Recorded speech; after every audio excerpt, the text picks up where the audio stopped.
Hey everybody, today is September 30th, 2018. It's been a really long summer, a lot of busyness going on with my group, and it's been a while since I've posted any videos. It's just been so much going on. The garden took up a lot of time, and trying to check this, I try to get in here and check the bees once a week. Just baseball and kids in general, it's really hard to get all that going, but I just had a few items that I wanted to make a little video about. The first one is the Hive log that I talked about in an earlier video. Man, this thing has been great. Being able to come in and make notes, put pictures in there of things that I'm seeing, things that I can go back and look at. Am I, seeing the queen, not seeing the queen, if I'm having any critters in there, any kind of beetles, any kind of moss, if I'm seeing stuff like that. And it's really helping me to track what I'm doing and to say, hey, this is working, this isn't working. So this has been a really good thing that I'll continue to do. The other thing I wanted to say is, I know I've seen videos, different people, they use different kind of fuels for their smokers. I like this, I like that, one burns hot, one doesn't. The one thing that I found for my smoker is I like to use pine needles. Now I have a lot of pine trees around, so it's easy for me to get this fuel. It doesn't cost me anything, and to get it started, I just take one of these. It comes out of a shoe. So when you buy a pair of new shoes, or sometimes you get it in packing, or if you go buy plates or cups or something at the store, they'll pack them in like this non-bleached paper. This stuff is soft, it works really good. You can just light it, let it get caught on fire, drop it in the bottom, it'll continue to burn. And then all you got to do is just take a big handful of pine needles, stuff it down in there, and it'll start smoking and get it going. And then you can pack another thing of pine needles in there, get it all packed in there good, get it smoking good, and then put, close the lid on it, and it'll burn for a long time. It'll burn for the whole time you need it for. At least one hive I know, because I only have the one. I never was able to split a hive and get another one going or anything. So I've just been dealing with this one all summer.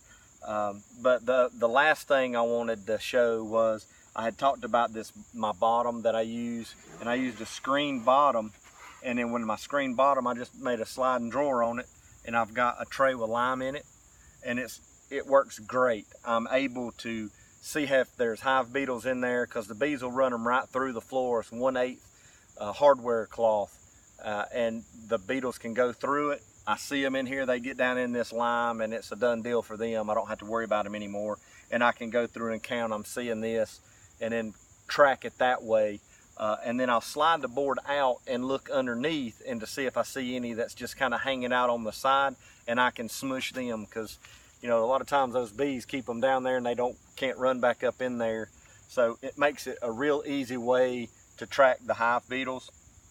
I'm also able to see, and I don't know if you can see it in the video, the orange up here. I'm able to see if they're bringing in pollen, because I know right now we got goldenrod around here, so I'm able to see that they're bringing in pollen, where earlier they weren't really bringing in anything, so I wasn't having that. So I can kind of, without having to worry about being in the hive, or if I don't have much time, I can come out here at night if I have to, if I've had a late day, and I can bring a flashlight and look, I can see what they're doing. It's an easy way for me to track that.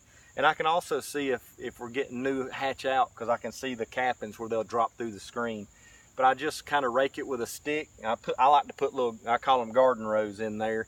So if one of those hive beetles falls in there, it gets in one of those rows and it has a hard time. So these are some things that I've liked to doing, and I've found that they've been really, really handy to have, especially starting out trying to learn.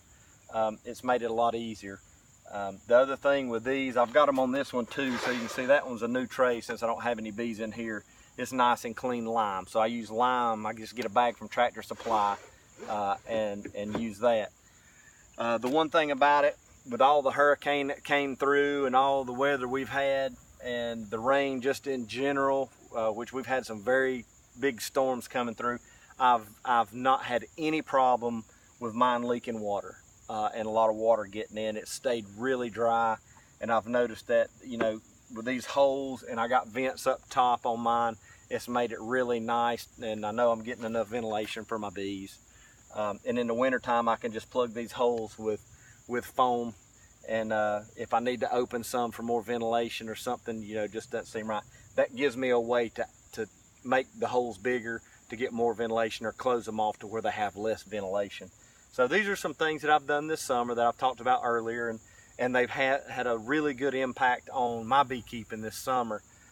So my next goal is to keep everything going, and when it starts getting cool, I'll do another video about how I'm going to feed them this summer and keep all the moisture out of the hive. So we'll be doing another video then, and we'll see how it goes. So my goal is to get them through the winter and have a big hive for next year, and hopefully get some more bees to have 2 hives. But until the next video, we'll talk to you later.